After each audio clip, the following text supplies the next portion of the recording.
I used to watch YouTube all the time. I still do. But I've been watching videos on YouTube pretty much since YouTube began, since it was created.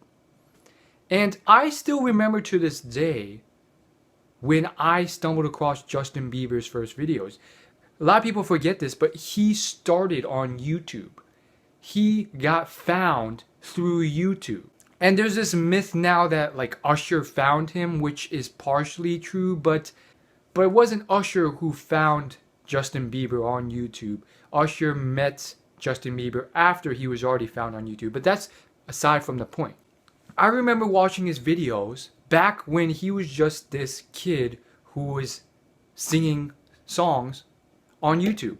Like that's pretty much all he was. He was this little kid, maybe 11 years old, and he had pretty crappy haircuts and pretty like, the ones with all the designs out front. And I remember discovering him and watching quite a few of his videos because I was in a phase where I liked to watch a lot of song covers and listen to a lot of people sing songs on YouTube, which was a huge thing back in the day, and it still is, although the production value's gotten a lot higher on average nowadays. In fact, if you look at some of my oldest videos, they were covers, and yeah, I can't sing. So when I first started watching his videos, he already had some traction. He had hundreds of thousands of views, not millions, but hundreds of thousands. And it was clear that the person who was really behind the YouTube channel, which wasn't him, was realizing that there's some traction. So they kept posting more and more covers of him singing new songs, new top hits like With You, which was like a big song back in the day. And then who would have thought that he would be where he is today? Like, isn't that ridiculous? Like, for him to go from YouTube to aspiring young kid who's now got a record deal to getting his song on most mainstream radio stations to play, to eventually, fairly well-known young artist, to number one teen pop idol sensation, to I don't know what he is now, just like this pop artist guy who is like the most followed person on Twitter, or one of the most followed, and one of the most followed people on Instagram, and one of the biggest things that everyone searches on Google and is discussed on Facebook and all this sort of stuff. And who would have known that Chris Brown would still be around right now? Like, he's still very relevant and, still on top of his game. But, like, back then, he was huge, but a lot of artists came and went, and who would have known if Chris Brown would have been anywhere? And yet him and Usher are still on the top. The point is, I'm just absolutely amazed about how much potential that can be unleashed nowadays. Like, I think it's partially due to the power of technology and all that stuff, and new pathways for people to achieve tremendous success through their skill sets. But that still just blows my mind. Like, this was just a kid. He didn't even know all the stuff that was going to come in his future. There's this one thing that the vlogger Casey Neistat says.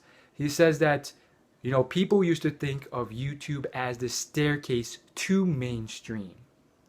But nowadays, YouTube is mainstream. So they're on the same level. YouTube is mainstream. So, I've seen a few musicians and actors who have done well on YouTube, and for whatever reason, they've left YouTube, cold turkey stopped it, and then went straight to films or something else, and then their YouTube channel is just like defunct. And I think nowadays the best tactic is to keep doing YouTube. And I've seen some people on YouTube make really good decisions by doing this. One is Nigahiga. He is one of the longest running YouTubers. He has like 15 million subscribers right now, and he's been doing YouTube like since it started and doing very well ever since. And he was offered at one point to have a show on Cartoon Network, I believe, and that's a huge, it's like one of the number one kids television stations. It's one of the stations I watched a ton throughout childhood. But the contract told him that he had to delete all his YouTube videos and give up YouTube to do this. First off, who came up with such a stupid contract? Like, why do you have to do that? Because you don't want like potentially dangerous or embarrassing content of your actor on your network? Like, that's just ridiculous. Like, that's the type of humor he does, and it's not even that embarrassing or vulgar or dangerous or whatever it is. Like, whoever came up with that contract was just stupid. Like, to force that guy to make such a tough decision when that was unneeded, I mean, it cost you potential greatness in your company. But Nigahiga, he made a very good decision. A tough one, but a good one. He chose to refuse that and not sell out and stick with YouTube. And he made the better long-term decision. And it's panned out really well. He's making a lot of money off of YouTube. He's loving what he does. He's still thriving on YouTube. And it's been many years, many, many years since that deal came about.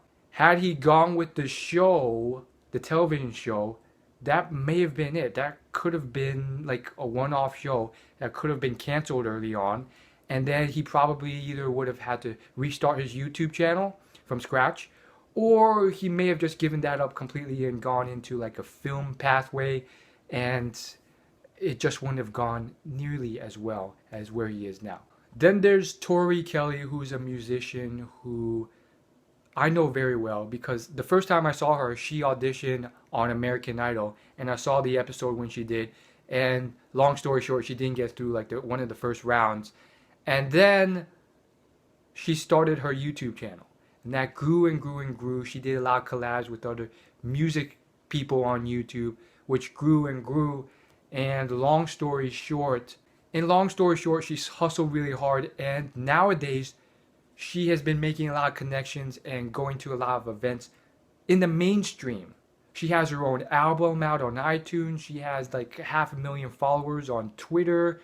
She's being invited to all these talk shows like James Corden. She's performed next to Justin Bieber. She was invited onto the AMAs and she even performed live there in front of everyone. On and on and on. All this like big mainstream Hollywood stuff. Red carpet, all this stuff. And yet she's chosen to not only keep doing YouTube, but she's also integrated it with other YouTube channels. So she just recently did a collab with Miranda Sings, who's currently another huge YouTuber right now. And now we're just seeing connections that have never really taken place in history before, where, you got this girl, Tori Kelly, who's, interacting with a lot of mainstream celebrities. And then at the same time, interacting real time in their own projects with YouTubers. And it's just like mind blown. You can actually do this and the world won't crack apart. And Justin Bieber, I don't think he's forgotten his roots in YouTube either. A few years ago, he hired a singing group of 4 people to sing backup for him. And these people had their own YouTube channel, and they had for a while, and they sang cover songs. And they were discovered on YouTube, and they were his backup singers for quite a long time. Plus they're Asian, which is really cool, Asian American.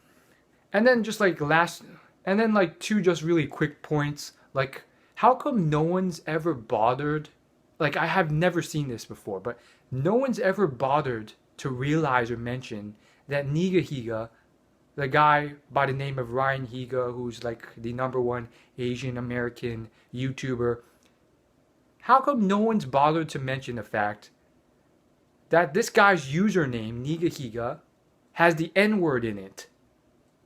Like, it's really obvious what he did to come up with that username. His last name's Higa, and no one's...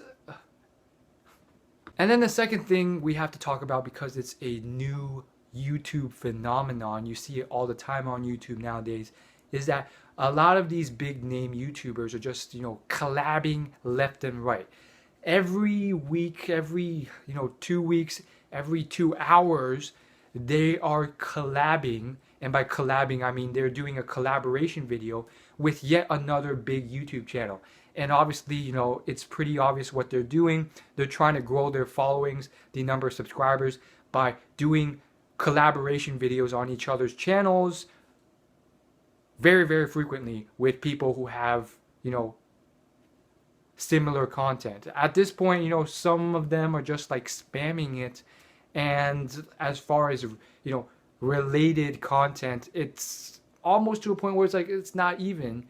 And you know, I just think, you know, for some people it's working really well. Not every big YouTube channel is doing this. And um I don't know, it may be a little bit too much. I think in the long run, as long as you enjoy that other person, you actually authentically like that person and you like what they're doing and they like you back and you really see some potential with that collaboration, then go for it.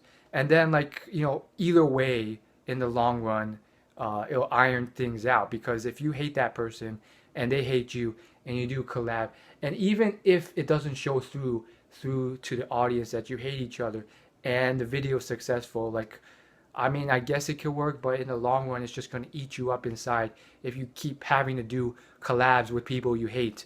But I don't think anyone really hates anyone else on YouTube. Kinda? Well, as always, like and subscribe. Thanks for watching. Peace.